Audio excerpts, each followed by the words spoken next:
because you've been entertained by a lackluster, small budget series. Now it's time to do a big budget film. Which director? Shout out to my homie, F. Gary Gray, Antoine Foucault, what's up? Tarantino, there's a lot of legends. This is gonna be big, I can feel it. I'm just talking. The BMF saga just took a wild turn. Lil Meech is coming straight for Rick Ross's neck. He's blasting the Miami mogul, accusing him of pocketing a jaw-dropping $120 million connected to his family's empire.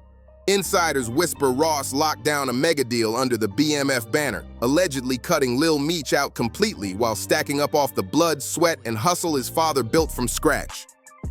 On a fiery live stream, Meech didn't hold back. He called Ross a straight-up snake, accusing him of twisting contracts to snatch control of upcoming BMF projects. His words hit like bullets.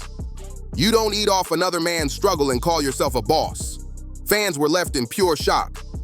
Reports trace this mysterious $120 million haul to films, documentaries, and BMF merch, with paperwork supposedly buried to keep Meech blind to it all.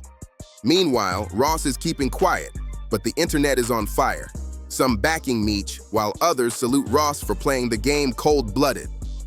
The BMF legacy was already messy with money fights and family drama, but this alleged $120 million scam? It's like throwing gasoline on a raging fire. And now, with Lil Meech openly declaring war, hip-hop might be staring at one of its nastiest feuds ever. 50 Cent is already clowning the whole circus, while the streets whisper Ross hustled Big Meech with the same playbook as those shady movie deals. Big promises, flashy talk about legacy. But when the smoke cleared, the family was left empty-handed, while Ross walked away with the gold. Meanwhile, Ross kept flashing mansions, luxury cars, and exotic trips, living large while the streets murmured that this whole setup had been brewing for years. The real spark? Big Meech, stepping out of prison last October. Everybody thought the King's return would reset the board and put BMF back on its throne. Instead, that comeback hype flipped into one of the coldest reality checks the culture has seen. People were expecting a giant power move, an empire-sized step to change the whole game.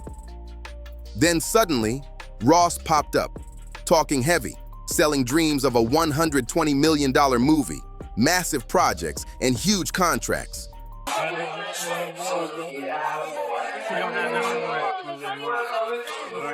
He painted the picture like Meech was finally going to eat off his own empire. On paper, it was perfect. But when the dust cleared, there was nothing. Ross delivered nothing, zero. All he did was wave Meech's name around like a trophy, a shiny badge to flex while taking cheap shots at his old rival 50 Cent. The streets weren't fooled for a second. From the start, folks called those promises pure clout chasing because deep down, everybody already knew who was actually putting in the grind. 50 Cent was the one putting up real money, funding the BMF show, paying for Lil Meech's acting lessons, opening legit doors in Hollywood. He wasn't talking, he was working. While Ross was out here selling glitter rap dreams, 50 was giving Lil Meech an actual career. Meanwhile, Ross added nothing but smoke, mirrors, and flashy PR. Yet Meech stayed closer to Ross, turning his back on the man who had truly been holding him down. That move rubbed a lot of insiders the wrong way. Tony Yayo even said it raw. 50 had been backing Lil Meech from the jump, no sugarcoating, just facts. Word is, Meech eventually started to feel the pressure. The money wasn't adding up. Frustration kept growing and the ugly truth set in. Ross only linked with him to keep throwing darts at 50. It wasn't loyalty, it wasn't respect. It was just a chess move to keep the feud alive. And now, instead of looking like a rising king, Meech started looking like a pawn in someone else's game. That's when 50 snapped back in full troll mode, mocking Ross for telling Lil Meech to drop his dad's prison address so he could send wings. Yes, chicken wings. The streets went crazy. That wings comment wasn't just a random joke. It was a coded shot. 50 was really saying Ross wasn't giving Meech anything real, just scraps off the plate. For Lil Meech, I don't feel bad for no grown man on this planet. Like, I'm a grown man. Why the I gotta feel bad for another grown man? Like, you a grown man too. What you asking for my sympathy for? The jab stung because it felt way too close to reality. Then 50 cranked it up another level.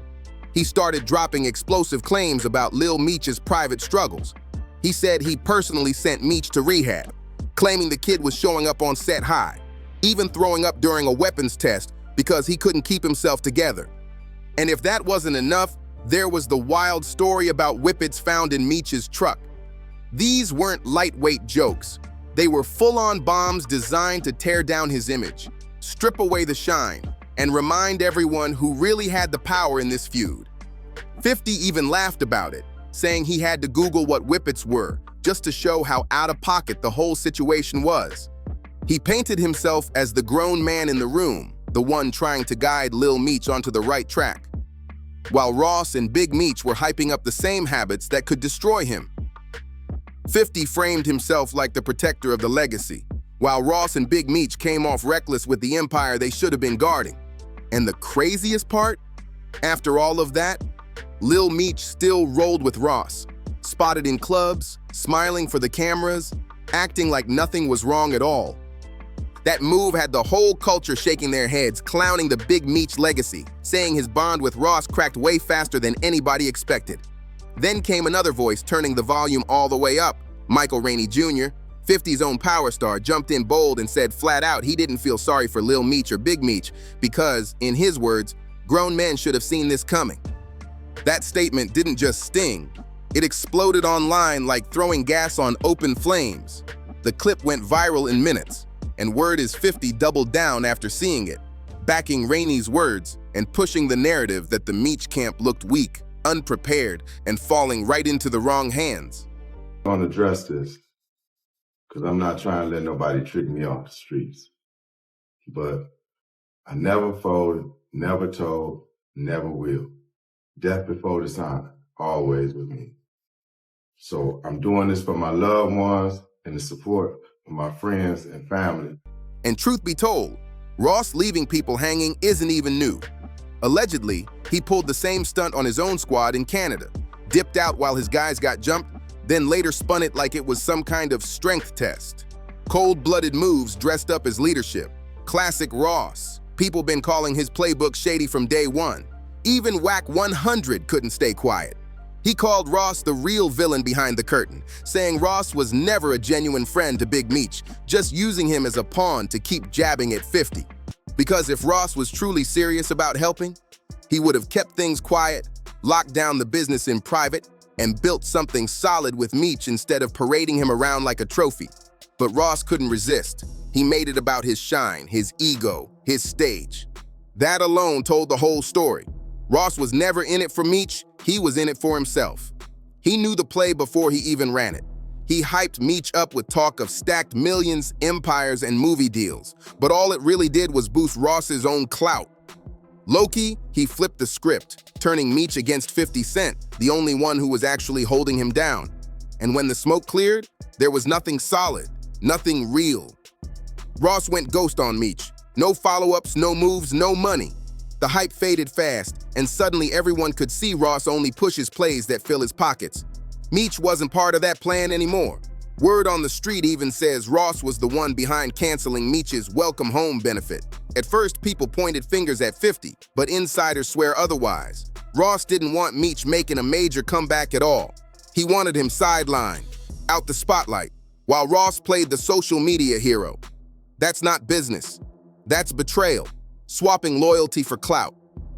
And instead of rewriting his own legend, Meech walked right into the trap. Support dried up, momentum crashed, and then it got uglier when Meech tried clapping back at 50. He called him an internet gangster and said all 50 does is troll on his phone. But the streets weren't buying it. They called it straight damage control. And when you zoom in on Ross's history, the same shady playbook shows up again and again. Dirty patterns written all over it. BMF had Lil Meech convinced Ross was riding for him like family, like blood ties that could never break. But what if it was all a setup? What if Ross just wanted to wear the Big Meech crown in the eyes of the culture, flexing like he was the real boss? It makes sense. because Ross built his rap empire off names that weren't even his to begin with. Anybody confront Rick Ross about you? Not in person, no. Anytime I'm around, he disappears. But is there any video of anybody like, hey, why are you running around with this dude's name? And that's no secret. It's on record. Ross's entire persona came from the real Rick Ross, a major figure who was locked up while the rapper ran wild with his identity. And when the real Ross came home, he didn't stay quiet. He called him out, even tried to sue him for stealing the name and the legacy. But that wasn't the only time Ross pulled that move. He ran it again with Larry Hoover, dropping Hoover's name in lyrics while the man was locked up, stacking clout and cash off another man's struggle. Same strategy, different legend. And when you line it all up over the years, one picture gets crystal clear. Ross's career fed on borrowed names, borrowed legacies, borrowed power. But it's bigger than just names. It's control. Every time Ross latches onto a legend, the cycle repeats. Talk big numbers, sell loyalty, then flip it into spotlight for himself.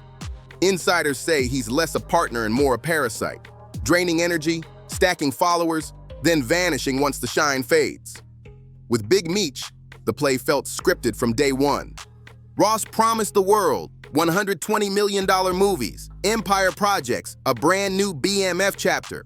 But reality hit different, and all that empire talk collapsed, leaving Meech drowning in broken promises and fading respect. And in the streets, perception is everything. Once that mask slips, you can't tape it back on. That's why the whispers are louder than ever now. People say Ross never cared about Meech's story, never cared about rebuilding the empire his father started. What he wanted was to hijack the legend, wear it like a costume, and use the glow to take another swing at 50 Cent. To Ross, Meech wasn't family. He was just another chess piece. And when the board shifted, Ross walked away like loyalty was never even part of the plan. That's when 50 Cent came swinging harder than ever. He didn't just brush Ross off, he turned the whole mess into ammo. Every post, every interview, every trollish jab, 50 sharpened it into a blade cutting straight at Ross's image. He painted Ross as the ultimate fraud of the rap game, a man who built his entire empire on names that weren't his and promises he never planned to keep. The more 50 pressed, the more the cracks spread. Old clips resurfaced of Ross dodging questions about the real Rick Ross, interviews where he stumbled defending his fake cop past, and receipts of shady deals that never lined up.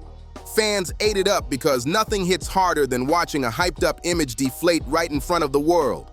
Insiders close to the BMF story say 50 isn't trolling for laughs. He's playing long-game chess. He's making sure the culture never forgets who really kept Meech's legacy alive. He's showing receipts, financing projects, creating platforms, putting Lil Meech in real Hollywood opportunities. Meanwhile, Ross's role looks like nothing but smoke, mirrors, and empty talk. With every meme and every sharp punchline, 50 keeps hammering one message. The streets don't crown clout chasers. They crown builders. And in that fight, Ross can't compete. His whole career has been fueled by other people's names, other people's struggles, and now, allegedly, he's running the same play on Meech. Truth is, men who move like that are hard to trust. No surprise that 50 has said from the very start, he never respected Ross as a man, never saw him as solid, never saw him as anything more than a fraud in designer clothes. Of course, the internet is buzzing non-stop.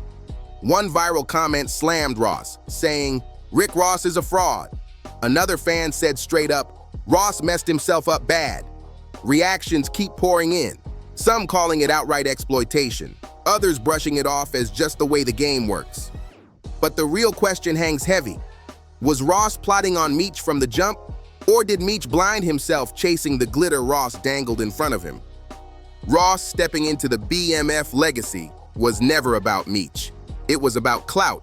He painted big dreams of $120 million empires, Hollywood films, and loyalty forever. But when reality hit, Meech was left standing in the middle of broken promises while Ross kept shining for the cameras. 50 Cent, on the other hand, keeps pressing the gas, dropping receipts, cracking jokes, and making sure Ross's name stays tied to fraud talk. The more 50 trolls, the more people start pulling old receipts, shady deals, fake stories, even questions Ross never answered about his own past. And every time a new clip resurfaces, the cracks in Ross's image get wider. Now the whispers in the streets are louder than ever. Did Ross really see Meech as family? Or was he just another name to use until the glow wore off? People are starting to ask if this was all just a setup from day one, a play to steal the spotlight while leaving the BMF name weaker than before. And with 50 refusing to let it slide, this doesn't feel like the end. It feels like the storm's only getting started. The storm around Ross and BMF keeps growing, and now insiders say the tension behind the scenes is way worse than what the public sees. Word is, big names close to the family are starting to distance themselves from Ross, saying they don't want to be tied to a man accused of hijacking someone else's legacy. Meanwhile, 50 keeps throwing fuel on the fire, not just with jokes, but with cold receipts. He's posting clips, resurfacing old interviews, and pointing out every contradiction in Ross's story. Each move makes Ross look less like a boss and more like a hustler caught in his own web. And the streets, they're buzzing heavy. Some are saying Ross played the long game to secure his spot in the culture, but others believe this could finally be the scandal that cracks his whole empire. Because once the people decide your crown is fake, it doesn't matter how many cars you drive or mansions you flex. That respect doesn't come back. Now all eyes are on Meech. Does he keep riding with Ross, or does he break away before the weight of this scandal drags him down too? One wrong move and the whole BMF legacy could be rewritten in real time. The noise around Ross and BMF ain't cooling down, it's exploding louder. Insiders claim Ross already saw this play years back, lining up contracts and building hype before Meech even touched freedom. Now the whispers say Ross's whole plan was to step into the BMF light just long enough to flip it into his own shine, then dip when the heat got too real. 50 Cent isn't letting that slide. Every post, every jab is timed like chess moves, reminding the culture that Ross built his name on borrowed crowns. Old receipts keep popping back up, from the real Rick Ross lawsuit to clips where he dodged questions about being a corrections officer. And the fans? They're eating it up, clowning Ross across socials while blasting memes that hit harder than diss tracks. But the dangerous part? Meech is caught right in the middle. If he keeps riding with Ross, the streets might stop seeing him as Big Meech's heir and start seeing him as Ross's pawn. That's the type of stain you can't wash off, no matter how many times you hit the club smiling for cameras. And with 50 tightening the screws every chance he gets, this ain't looking like a rap beef anymore. It's looking like a legacy war. So now the big question, is Meech's loyalty misplaced? Or was he straight up used for clout, while his name got turned into just another one of Ross's props?